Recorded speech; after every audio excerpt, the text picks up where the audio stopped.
الحمد لله الذي أرسل إلينا رسولا عربيا حاشميا مكيا مدنيا سيدا أمينا صادقا مصدقا مصدوقا قرشيا، وصلى الله تعالى عليه وعلى آله وأصحابه الذين كانوا له حفيا نجيا. أما بعد فأعوذ بالله من الشيطان الرجيم. بسم الله الرحمن الرحيم.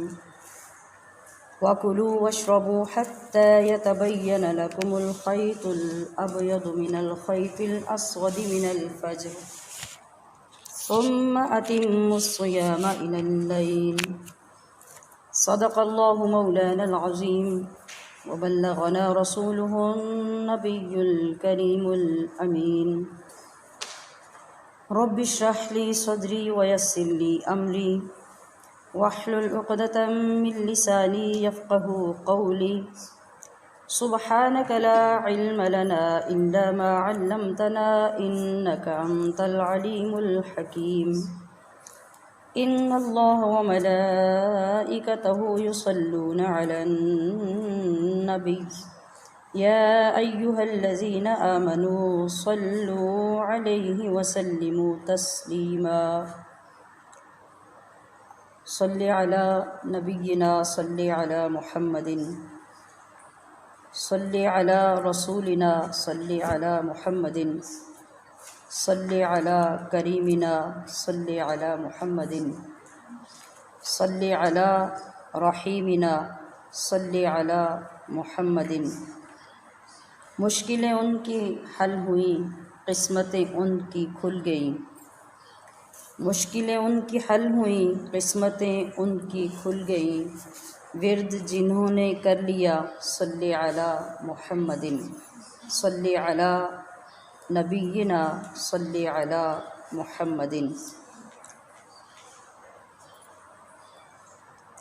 رب کی ہوئی عطا ہے، رب کی ہوئی عطا ہے، رمضان آ گیا ہے. توبہ کا در کھلا ہے، رمضان آ گیا ہے. توبہ کا در کھلا ہے، رمضان آ گیا ہے. بخشش ملے گی سب کو، رحمت ملے گی سب کو. بخشش ملے گی سب کو، رحمت ملے گی سب کو. یہ کہہ رہی ہوا ہے، رمضان آ گیا ہے. سیراب ہو رہے ہیں اشکوں سے دل کے گلشن. لفظوں پہ توجہ کیجیے گا اور کیفیتوں کو چیک بھی کیجیے. سیراب ہو رہے ہیں اشکوں سے دل کے گلشن. دل ہمیشہ اسی پانی سے صاف ہوتے ہیں جو ندامت سے، شرمساری سے، آنکھوں سے بہتا ہے تو وہ دل کو دھوتا چلا جاتا ہے.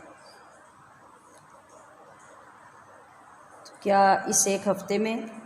ہماری ایک بار ایسی کیفیت ہوئی کہ رمضان کی رحمتوں کو یاد کر کے، اللہ کے احسانات کو یاد کر کے، کبھی رات میں، کبھی دن میں، کبھی سحری میں، کبھی افطاری میں، کچھ اشک، کچھ موتی ہماری آنکھوں سے نکل کر بکھرے ہوں؟ یاد کیجئے کہ اس ہفتے میں کبھی ایسا ہوا آپ کے ساتھ؟ اگر نہیں ہوا تو کوئی بات نہیں، اگلا ہفتہ بھی آج سے شروع ہو رہا ہے. اپنی کیفیات کو ہم اس میں بھی رب کے حضور پیش کر سکتے ہیں. تو سیراب ہو رہے ہیں اشکوں سے دل کے گلشن، ہر جرم دھل رہا ہے، رمضان آ گیا ہے. اور یقین رکھیے کہ اگر دل کی یہ کیفیت آپ کو حاصل ہو گئی تو پھر انوار بھی ملیں گے، انوار بھی ملیں گے، شب قدر بھی ملے گی. انوار بھی ملیں گے، شب قدر بھی ملے گی. ہر دل سجا ہوا ہے، رمضان آ گیا ہے. توبہ کا در کھلا ہے، رمضان آ گیا ہے، یہ کہہ رہی ہوا ہے رمضان آ گیا ہے۔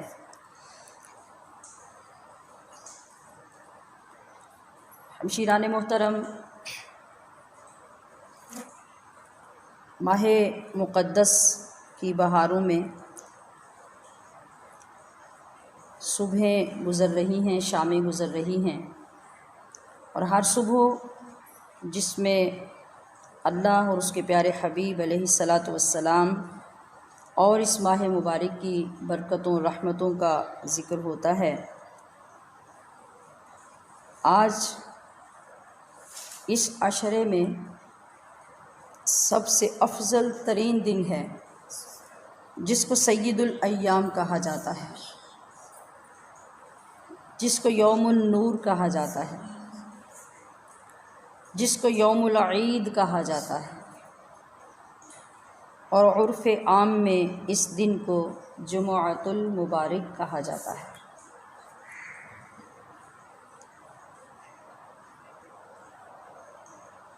کس قدر رحمت باری تعالی عروج پر ہے۔ عام دنوں میں جمعہ کا دن سردار ٹھہرا، عام دنوں میں جمعے کی فضیلت بے پناہ ہے، عام دنوں میں جب جمعہ آتا ہے عام مہینوں کے اندر، تو اس جمعے میں درود پاک پڑھنے کی ایک الگ شان ہوتی ہے۔ تو ذرا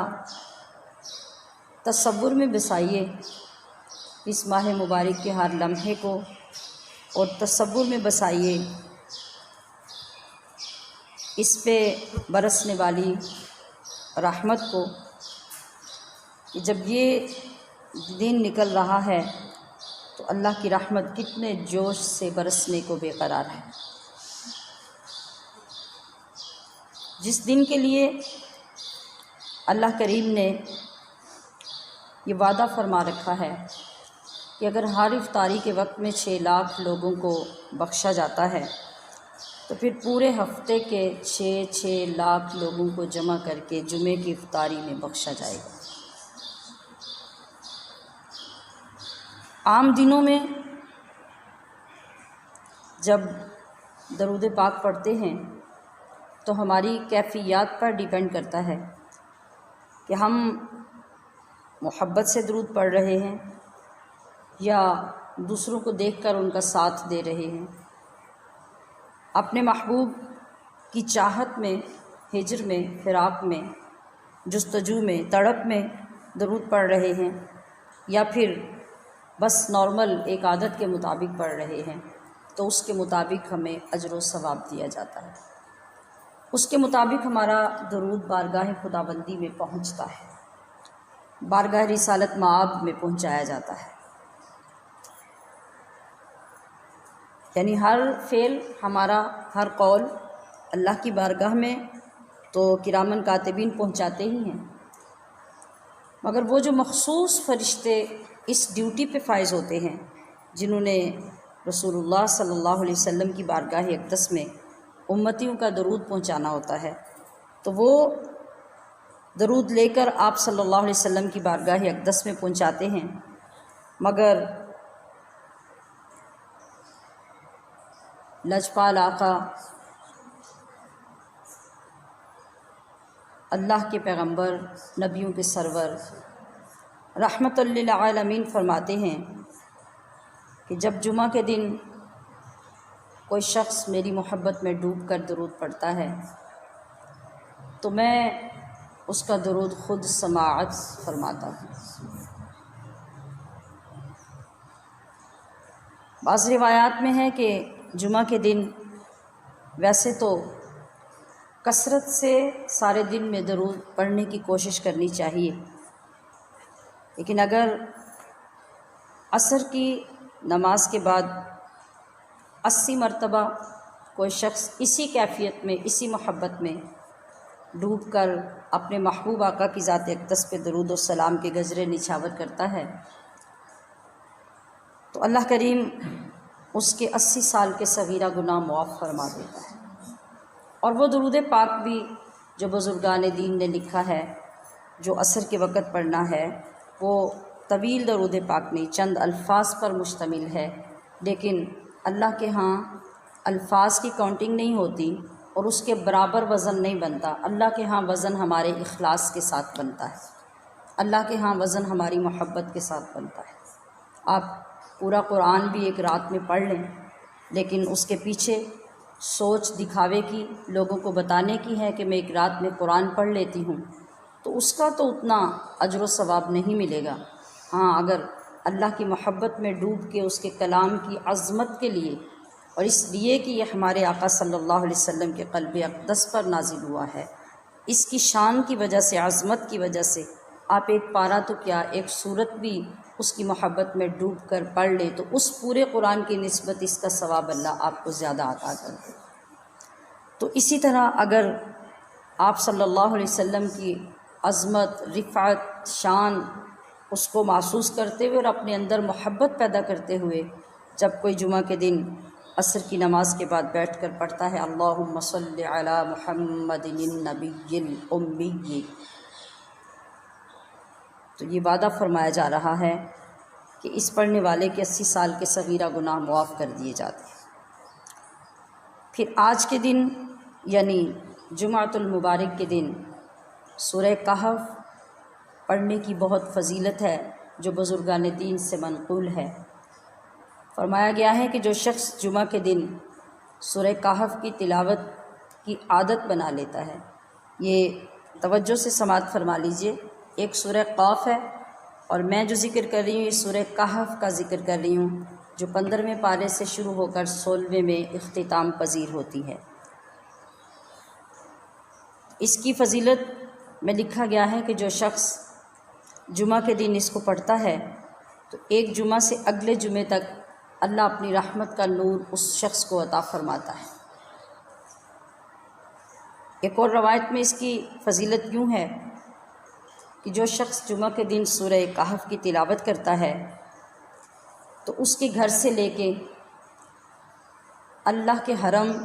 یعنی کعبۃ اللہ تک کا جتنا فاصلہ ہے اس کے مطابق اللہ کریم اس بندے کو نور عطا فرماتا ہے،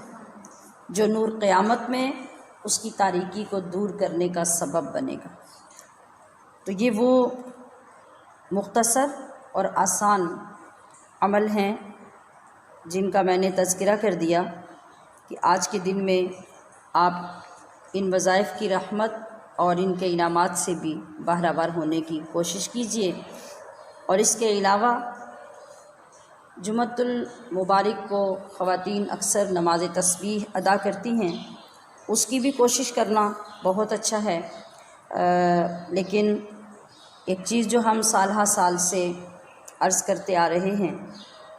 کہ نماز تسبیح کے لیے جو خواتین اصرار کرتی ہیں کہ ہمیں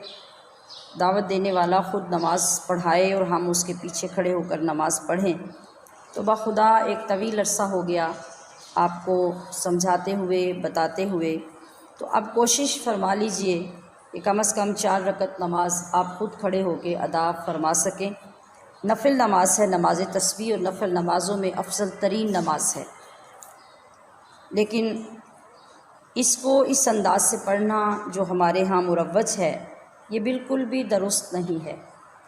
بعض مقامات پر جیسا کہ مشاہدہ کیا جاتا ہے کہ نماز تسبیح پڑھانے والی خواتین کو خود بھی مسائل کا پتہ نہیں ہوتا، بس دیکھا دیکھی ایک کام کے لیے کھڑے ہو جاتے ہیں، اور بعض مقامات پر جو پڑھنے کا طریقہ ہوتا ہے اور پڑھانے کا ہوتا ہے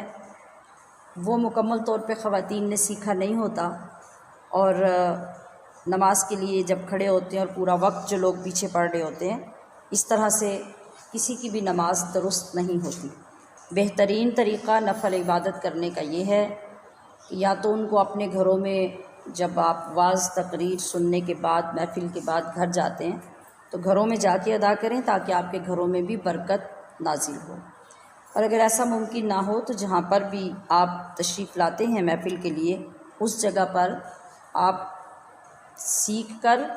اچھی طرح سے دریافت کر کے طریقہ تو پھر اپنی اپنی نماز کی نیت کرنے کے بعد آپ اپنی نماز ادا کریں، یہی احسن طریقہ ہے۔ دعا کرتے ہیں کہ اللہ رب العزت آپ سب کو اور آپ سب کے صدقے ہمیں بھی اس عبادت کی توفیق عطا فرمائے۔ میں نے آغاز دانستہ طور پہ آج درود پاک کی شان میں کچھ الفاظ بولنے سے کیا، ایک تو جمعۃ المبارک کی عظمت کی وجہ سے، اور دوسرے یہ کہ درود پاک کی عادت بنانا ہمارے لیے ہر لحاظ سے باعث فضیلت ہے، باعث رحمت ہے۔ درود پاک ہمیں ہر قدم پر کامیابیوں سے بھی نوازتا ہے، ہمارے زنگ آلود دلوں کو صاف بھی کرتا ہے اور سخت دلوں کو نرم بھی کرتا ہے۔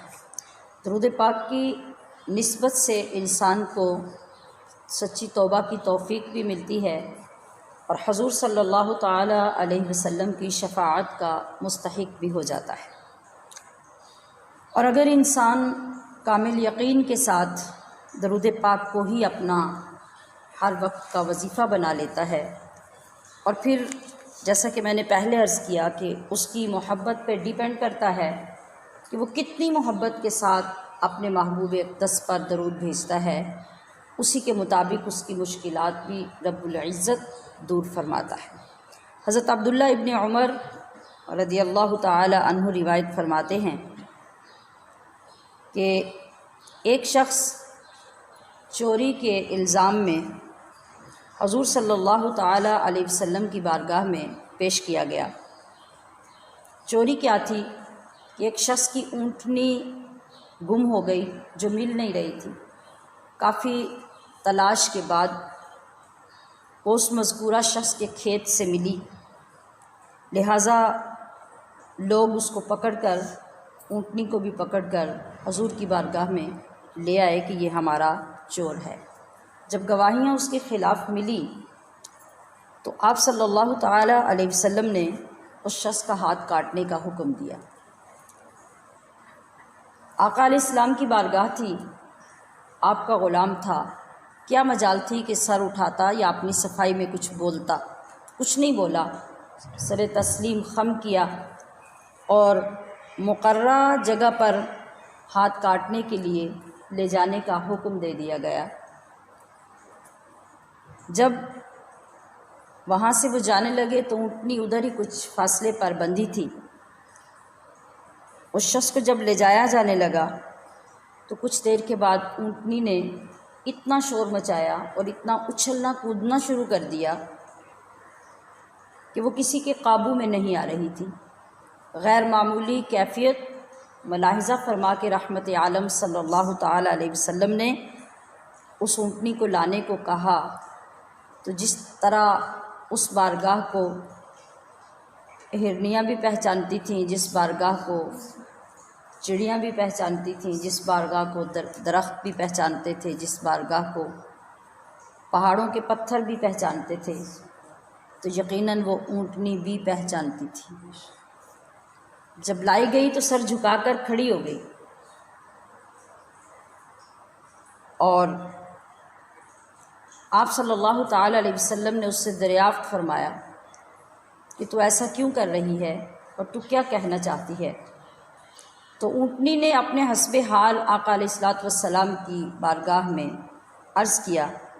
کہ یا رسول اللہ، یہ شخص چور نہیں ہے۔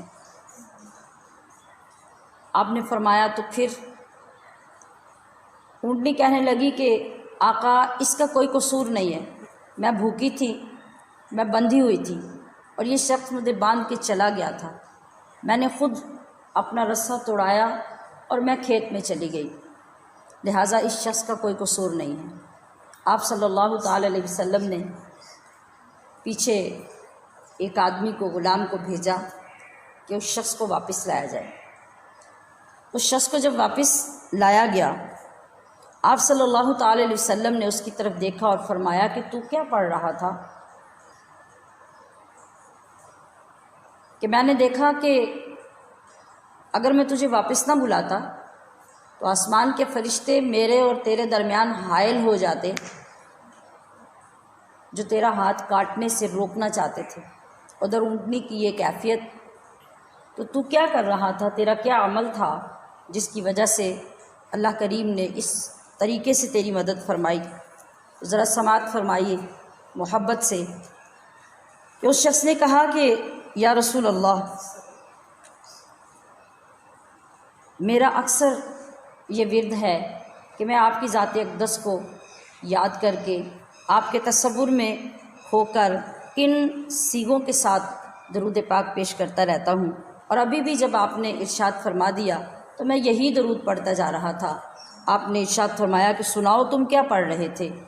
اس نے کہا کہ میرے درود کے الفاظ یہ تھے کہ اللہم صلی علی محمد حتی لا یبقى من صلواتک لا يبقى من صلواتك شيء وبارك على محمد حتى لا يبقى من بركاتك شيء وسلم على محمد حتى لا يبقى من سلامك شيء۔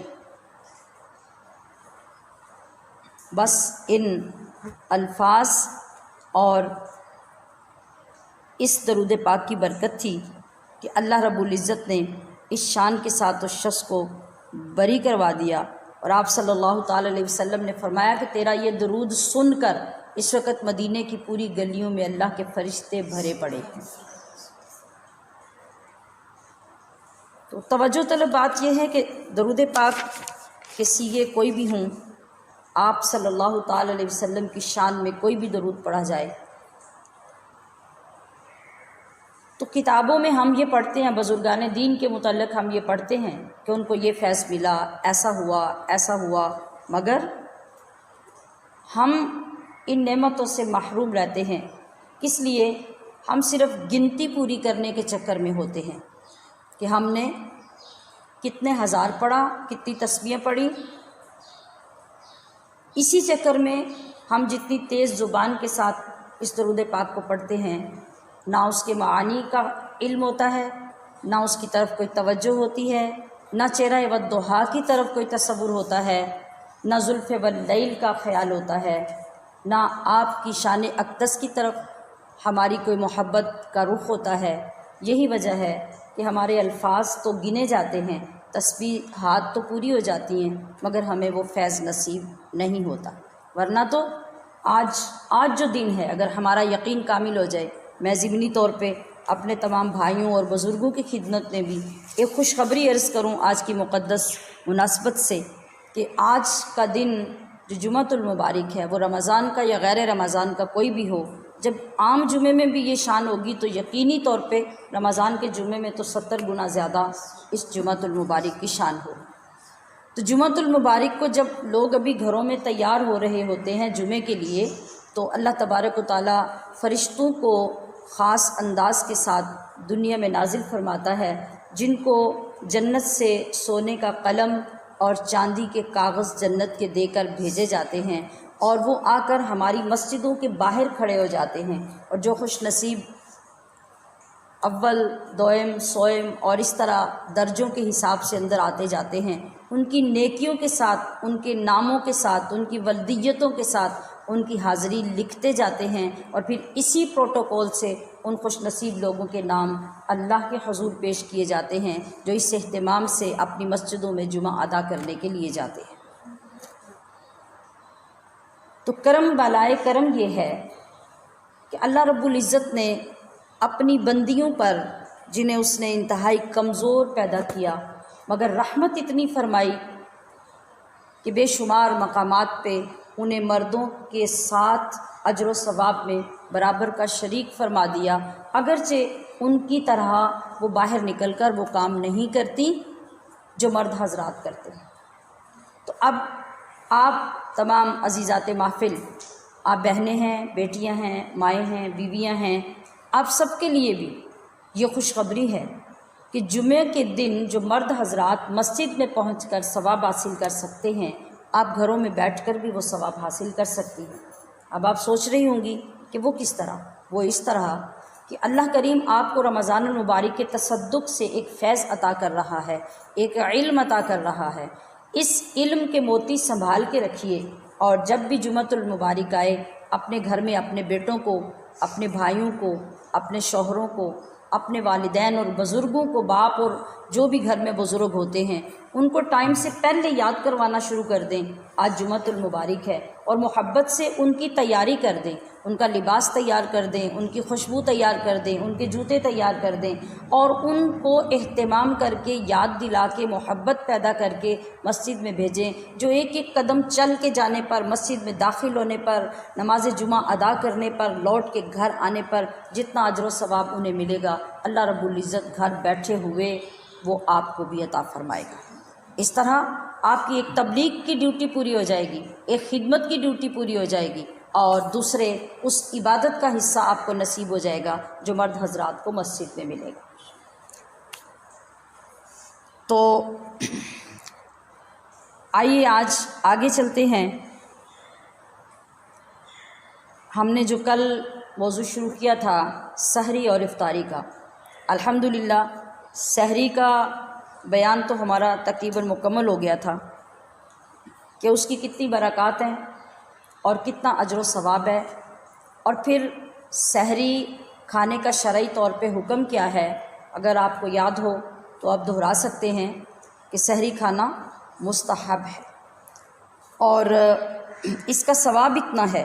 کہ آپ کے ہاتھوں سے پکا ہوا عام کھانا بھی آپ کے لیے نور علی نور بن جاتا ہے۔ اور چونکہ آپ نبی کریم صلی اللہ علیہ وسلم کی سنت مبارکہ کو ادا کرنے کے لیے آدھی رات میں اٹھتی ہیں اور اپنی خواہش کے خلاف اٹھ کر آپ کھانا بناتی ہیں، تیار کرتی ہیں، خود بھی روزہ رکھتی ہیں، خاندان والوں کو بھی روزہ رکھواتی ہیں، تو یہ ایک ایسا جذبہ ہے اور ایسی فرما برداری ہے اللہ کریم کے حکم کی کہ بس اسی کو دیکھ کے رب خوش ہو جاتا ہے اور آپ کو اجر و ثواب سے مالا مال فرما دیتا ہے۔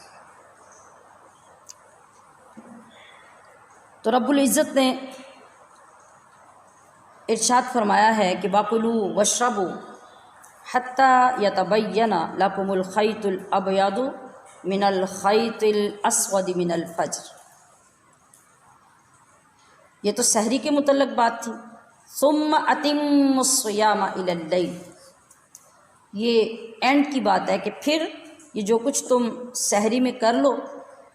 اس کی تکمیل جا کے غروب آفتاب کے وقت ہوگی، یعنی شام کے وقت۔ تو اس روزے کو تم ان تمام لوازمات اور تمام قیود و حدود کے ساتھ سارا دن پورا کرتے رہو، جن کا تذکرہ ہم پچھلے بیانات میں کر چکے ہیں۔ اب یہاں جو بات کل بھی میں عرض کرنا چاہ رہی تھی وہ کیا کہ باقی تمام جو اعمال ہیں، اقوال ہیں، جن کا ذکر ہم غیبت، چغلی، چوری، جھوٹ وغیرہ کے عنوان سے پیچھے کر چکے ہیں، کہ ان تمام پر پابندی رکھنا اتنا ہی ضروری ہے روزہ دار کے لیے جتنا کھانا نہ کھانا، پانی نہ پینا ضروری ہے۔ اسی طرح ہاتھوں کو، پیروں کو، آنکھوں کو، کانوں کو روکنا بھی اتنا ہی ضروری ہے۔ تو اس پوری پابندی کے ساتھ چلتے آؤ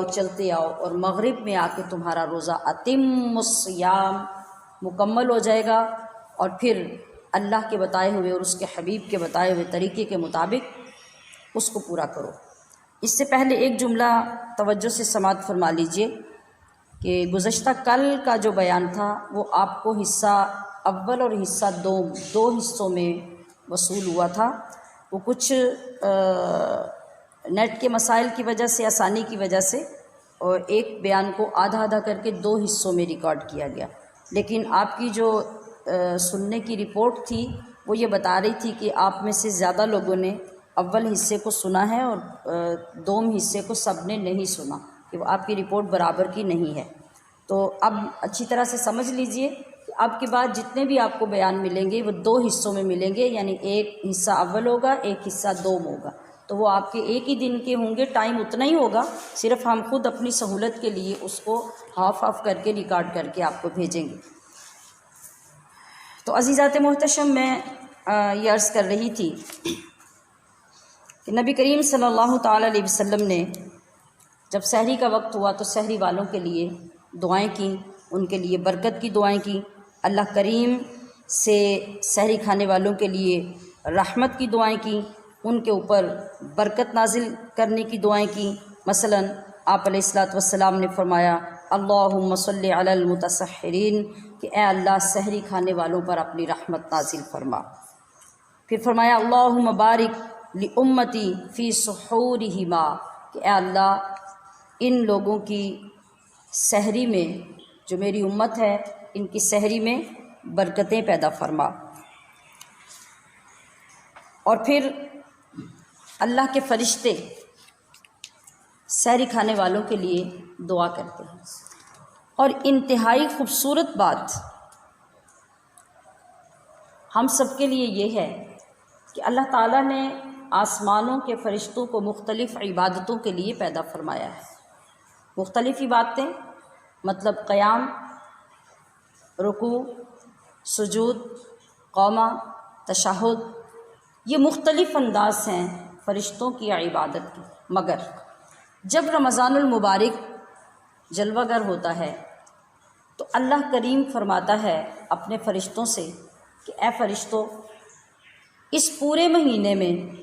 تمہاری عبادت یہ ہے کہ میرے بندے میری بارگاہ میں دعائیں کریں گے، تم بس ان کی دعاؤں پہ آمین کہتے جانا، آمین کہتے جانا، آمین کہتے جانا، یہی تمہاری عبادت ہوگی۔